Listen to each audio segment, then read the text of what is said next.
General Hospital spoilers for the next 2 weeks. From March 31st to April 11th reveal that Ava is executing a sophisticated blackmail scheme targeting Kristina after discovering the dark truth about the car accident.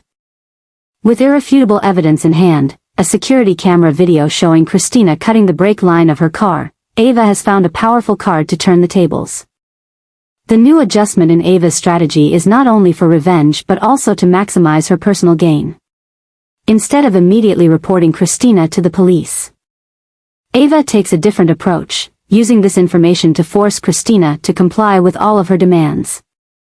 The real shock comes when Ava not only demands Kristina provide inside information on Sunny's business operations but also insists that she become one of her own in the Corinthos family.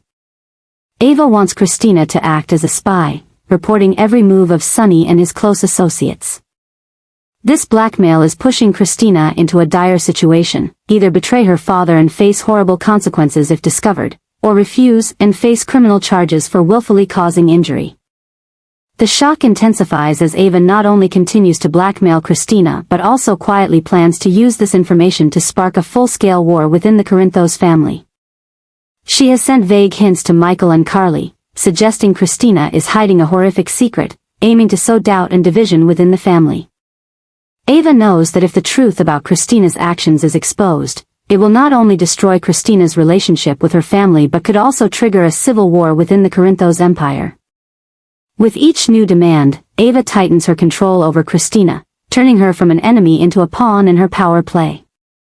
Kristina, already suffering and guilty about the consequences of her actions, now faces mounting pressure from Ava.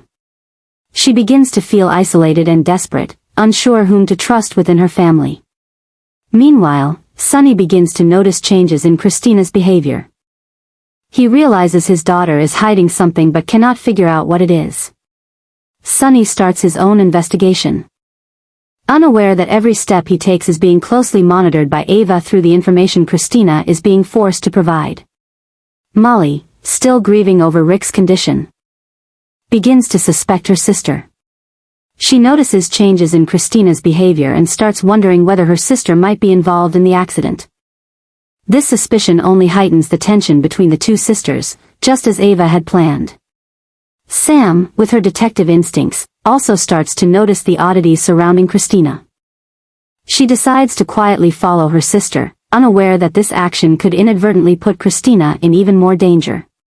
Jason, although busy with many other issues, can't help but notice the rising tension within the Corinthos family. He begins to suspect that a new threat is targeting the family, but cannot identify its source.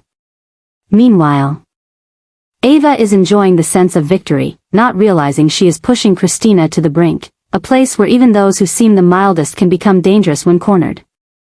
Ava is so confident in her plan that she doesn't realize she is creating a new enemy, one who could be more dangerous than Sunny. As the pressure mounts, Kristina begins to consider extreme options. She starts researching ways to erase electronic evidence and even considers hiring a hacker to infiltrate Ava's security camera system. These actions are pushing Kristina into dangerous territory she's never dared enter before. As Port Charles stands on the edge of a new war, no one realizes that the epicenter of this storm is not Ava or Sunny, but Kristina, a young woman slowly transforming from a victim into a potential threat to everyone involved. Marco is making waves in Port Charles with an unexpected announcement that is shaking relationships and shifting the power dynamics in the city. After being accepted into Diane and Alexis's law firm, Marco is not just aiming to build a legal career, but is executing a much more complex plan. He has publicly declared himself the rightful heir to a significant portion of the Quartermaine fortune through a distant family connection that he claims has been confirmed by DNA testing. Marco's new approach to adjusting his actions is becoming clearer as he begins to approach each member of the Quartermaine family, trying to form alliances and divide them from within. He specifically targets the more vulnerable or dissatisfied members of the family, such as Brooklyn and Ned, promising them more powerful positions within the family empire if they support his claims. Marco's dangerous actions do not stop at manipulating the Quartermaine family. He also begins to build a relationship with Lucas, creating a romantic connection he can exploit to access inside information from the hospital and the Corinthos family. Every move Marco makes is carefully calculated to solidify his position in Port Charles and prepare for a larger plan known only to him and Sidwell. Lucas, although attracted to Marco's charm and intelligence, can't shake the suspicion about Marco's true motives. His instincts tell him something is off with Marco's story, but he can't figure out exactly what. Lucas starts noticing small inconsistencies in Marco's story, how he seems to know too much about Port Charles despite claiming to be new to town, and the secretive phone calls Marco makes when he thinks no one is watching. The shocking truth that Marco is Sidwell's son, the dangerous and mysterious enemy that Sunny and Jason are searching for, is now creating a new shockwave in the power dynamics in Port Charles. Marco is not just executing his own plan but is also part of Sidwell's larger strategy to infiltrate and control the city. This father-son relationship explains Marco's confidence and boldness in his actions, as well as the abundant resources he seems to have access to. As Marco continues to adjust his plan, he begins to form new and unexpected alliances. He approaches Ava, proposing a deal that could help both of them achieve their goals. Marco also starts showing interest in Jocelyn. Knowing she has ties to both the Corinthos and Quartermain families, and is training at WSB. Every move Marco makes is part of a bigger picture. A plan designed by Sidwell to not only exact revenge on Sunny but also to take control of the key business operations in Port Charles. While everyone is focused on more obvious threats like Ava or internal conflicts, Marco is quietly laying the foundation for a complete takeover. Lucas, with his growing suspicions, starts investigating Marco's past. He contacts old colleagues in San Francisco, where Marco claims to have worked previously, and discovers there is no record of a lawyer named Marco working at the law firms he mentioned. This discovery only increases Lucas's suspicions, leading him into a deeper investigation that could put him in great danger. As the truth about Marco slowly unfolds, Port Charles stands on the brink of a new crisis. Will Lucas uncover the truth before it's too late? And is Marco truly loyal to his father's plan, or does he have his own motives and ambitions? The answers to these questions will shape the future of Port Charles in the months ahead, as the battle between the power players in the city continues to escalate. Carly is facing a shocking revelation as Brennan's dangerous actions slowly come to light. Although she had placed all her trust in the man she thought was her new love, Carly now has to face the truth that Brennan is not who she thought he was. Jason, with his sharp instincts and unwavering loyalty to Carly, has tried multiple times to warn her about Brennan. He discovered inconsistencies in Brennan's story, suspicious calls, and mysterious financial transactions. However, Carly, caught up in intense emotions for Brennan, ignored these warnings, thinking Jason was being overly protective and possibly jealous. The real shock comes when Carly overhears a phone conversation of Brennan's, in which he discusses a plan to eliminate Sunny and take control of his territory. Carly realizes that every romantic moment, every promise, was part of a larger scheme to infiltrate and destroy the Corinthos family from within. Carly's new perception of Brennan sends her into a state of panic and guilt. She feels not only betrayed by Brennan but also blames herself for not trusting Jason, her best friend and the one person who always protected her. Carly now faces a difficult decision. Should she continue pretending not to know anything to gather more information, or should she immediately warn Sunny and Jason? Meanwhile, Jason and Sunny, unaware that Carly has discovered the truth, begin planning to eliminate the threat posed by Brennan. They see Carly as an innocent victim in this scheme and decide they must act quickly to protect her. Their plan includes closely monitoring Brennan, seeking evidence of his illegal activities, and ultimately forcing him to leave Port Charles, at any cost. This situation is leading to a potential disaster. In her effort to protect herself and gather information, Carly could inadvertently put herself in even greater danger. Brennan, realizing his plan is being threatened, may become more reckless and dangerous. Jason and Sunny, not knowing Carly has learned the truth, may act in a way that could accidentally push her into even more danger. As things reach a boiling point, Port Charles stands on the brink of a major confrontation. Carly must face the hardest decision of her life. Can she sacrifice her love to protect her family and loved ones? And can she do so without losing herself in the process? Disaster is looming as the factions in this battle, Carly, Brennan, Jason, and Sunny, all act based on incomplete information and mistaken assumptions. Every step they take could spark a chain of uncontrollable events, threatening not only their lives but also the power balance in Port Charles. As this storm builds, no one can be certain who will survive, and how Port Charles will change once it passes. One thing is certain, after this event, none of them will be the same. And the relationships they once considered unbreakable will be tested to the limit. Drew is facing a new battle with Curtis after his plot to destroy his Quartermaine family's mausoleum failed miserably. This failure not only damaged Drew's plans but also made him more reckless and dangerous. Curtis, with the support of the Quartermaine family, is ramping up efforts to protect the family legacy and prevent Drew's next schemes. Meanwhile, on another front, Portia and Ava are quietly collaborating to find Drew's weak points. These two women, each with their own motives, have realized that Drew is becoming an increasingly serious threat to Port Charles. Portia, using her medical knowledge, is researching Drew's mental health history, while Ava is leveraging her vast network to investigate his past and questionable business dealings. The new madness arises as Drew, feeling cornered, begins to take more reckless and illegal actions. He starts using unethical methods to achieve his goals, from threatening ELQ employees to manipulating the stock market. These actions not only endanger the company but also place Drew in the sights of law enforcement. A new shockwave emerges when Portia and Ava discover evidence linking Drew to a series of complex money laundering transactions through ELQ. They quickly pass this information to Jordan, who has been quietly tracking Drew for a long time. With new evidence in hand, Jordan starts building a solid case against Drew.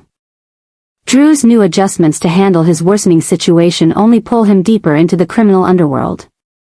He begins looking for ways to erase his tracks, threatening anyone who could testify against him, and even considers leaving Port Charles. However, every step Drew takes is being closely watched by Jordan and her team. The biggest shock comes when Jordan, with the help of the FBI, conducts a surprise raid on Drew's office at ELQ.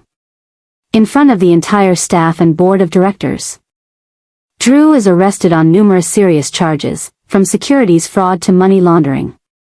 The image of Drew being handcuffed and led out of the ELQ building quickly spreads throughout Port Charles, causing an earthquake in the city's business and high society communities. Drew's imprisonment is not only a shock to him but also to the entire Quartermaine family. Michael, who trusted Drew with running ELQ, now faces a major crisis as the company's stock plummets and business partners begin to pull out. Ned, who always had doubts about Drew, now finds himself in a position to save the family and company's reputation. While Drew faces the justice system, Portia and Ava are dealing with the unforeseen consequences of their actions. Although they succeeded in eliminating Drew, the collapse of ELQ could have negative impacts on Port Charles's economy, affecting the lives of many innocent people. As the dust settles, Port Charles faces a new reality. Drew's downfall is not just the story of a fallen individual, but a warning about how power and ambition can corrupt even those who seemed untouchable. And while the city tries to recover from this shock, the question remains, who will rise next to fill the power vacuum Drew left behind? Molly is undergoing a profound change in her personality and behavior, a disturbing transformation that even her closest ones have difficulty recognizing. She is no longer the rational and fair Molly Davis everyone once knew. Instead, a new, more calculating and determined version of her is emerging. This shift in Molly's worldview stems from the accident involving her father, Rick. She begins to see everything through the lens of suspicion and revenge, believing that official justice isn't enough to deal with those who have harmed her family. Meanwhile, Kristina's obsession with hiding her role in the accident is growing stronger. She is constantly tortured by guilt and the fear of being exposed. Kristina begins to exhibit abnormal behaviors, from frequently checking the news about Rick's condition to trying to erase any trace that could link her to the accident. Molly, with her sharp instincts, begins to notice these changes in Kristina's behavior. She starts to suspect that her sister might be involved in their father's accident. Instead of confronting Kristina directly, Molly decides to investigate on her own, using the legal skills she has learned. The story becomes even more complicated when Molly discovers that Rick is in danger even while lying in his hospital bed. She overhears a conversation between two nurses discussing some abnormalities in Rick's treatment. This makes Molly even more obsessed with protecting her father and uncovering the truth. The new madness begins when Molly decides to protect Rick on her own. She starts to monitor everyone around him, from nurses and doctors to visitors. Molly even installs hidden surveillance cameras in Rick's hospital room, an action that crosses both ethical and legal boundaries. During her investigation, Molly accidentally uncovers evidence linking Kristina to the accident. This is a huge shock for Molly, forcing her into a dilemma between her love for her father and her loyalty to her sister. Molly begins to develop a complex plan to both protect Rick and conceal the truth about Kristina. This plan pushes Molly into increasingly dangerous and illegal situations. From hacking into the hospital's computer system to tracking and threatening those she deems a potential threat. Molly's madness reaches its peak when she starts to consider eliminating people she believes are a threat to Rick, including Ava, who Molly suspects might be involved in the accident. She begins to meticulously plan, using her legal knowledge to find the perfect way to carry out the action without leaving a trace. As Port Charles stands on the brink of a new tragedy, no one realizes that the greatest threat does not come from familiar enemies, but from Molly, a young woman with great potential who is gradually transforming into a darker and more dangerous version of herself in an effort to protect her loved ones. Diane, the seasoned and respected lawyer of Port Charles, is facing an unexpected situation when she receives a shocking offer from an unexpected source. This new story is creating a wave of change in the city's legal community, while also stirring up new obsessions in Diane's mind regarding her career and professional ethics. The offer comes from a prestigious law firm in New York, who wants Diane to join them in a senior position with a salary 3 times her current income. This is not just a career opportunity, but also a challenge to Diane's loyalty to Port Charles and her longtime clients, particularly Sunny and Jason, who have trusted her in the most complex legal situations. While Diane is considering the offer, a new colleague appears at her law office, a talented young lawyer named Marco. Marco's presence creates a shift in dynamics at the office, especially as he begins to demonstrate impressive legal skills and attract the attention of important clients. Alexis, Diane's longtime partner, seems impressed by Marco and starts assigning him more important cases, which makes Diane feel somewhat uncomfortable. Marco is approaching Diane subtly and strategically. He not only expresses admiration for Diane's accomplishments but also tries to establish a mentor-mentee relationship with her. Marco frequently seeks advice from Diane, while also offering fresh and creative perspectives on cases, making Diane gradually drawn to his potential. He even starts researching famous cases Diane has won in the past, often quoting her legal strategies during discussions. However, the new madness begins when Diane realizes that Marco is not just a talented colleague. She begins to notice some irregularities in the way Marco approaches cases and clients, and his handling of some legal situations appears to exceed the experience level of a newly graduated lawyer. Specifically, Marco seems to know too much about cases involving Sunny and Jason, information that only Diane and a few others are privy to. Diane, with her sharp instincts, starts to suspect that Marco might be hiding something. She quietly begins to investigate his past, only to find that much of the information in his background seems fabricated or unverifiable.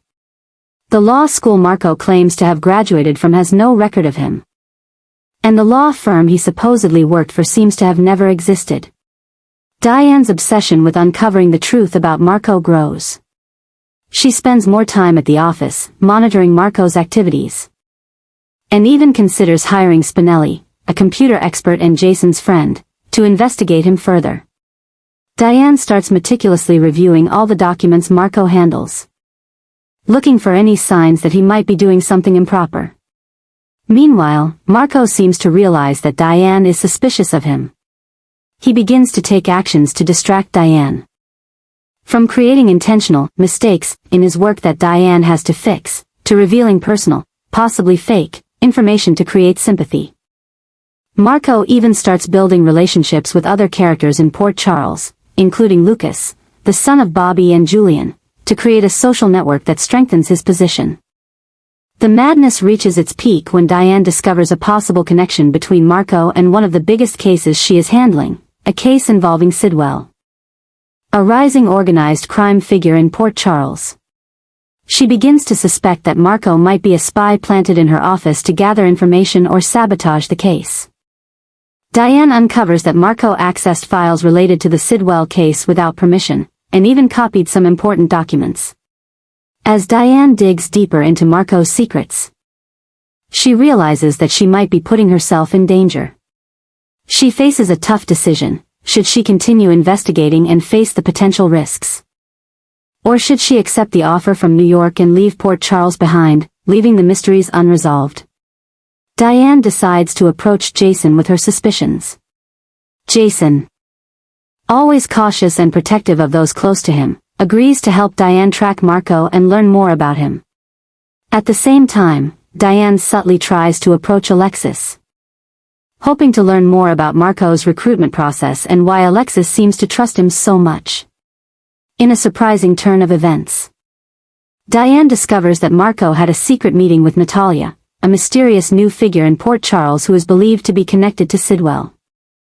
The meeting took place at a secluded restaurant outside the city, and Diane only learned about it with Spinelli's help, who had been tracking Marco's phone at Jason's request. When Diane confronts Marco about this meeting, he offers a plausible explanation. Natalia is a potential client seeking legal representation in a divorce case. However, Diane is not fully convinced by this explanation, especially since she knows that Natalia has no marriage records. Port Charles is on the brink of a new crisis, with Diane, one of the city's legal pillars, caught in the storm. Will she uncover the truth about Marco before it's too late? And could that truth change not only Diane's career but also the entire legal landscape of Port Charles? As everything reaches a boiling point, Diane must face a crucial decision. Should she trust her instincts and continue investigating Marco, or should she accept that perhaps she is being too suspicious, and Marco is simply a talented lawyer trying to build his career? This decision will not only impact Diane's future but could also reshape the entire legal and criminal landscape in Port Charles in the coming months.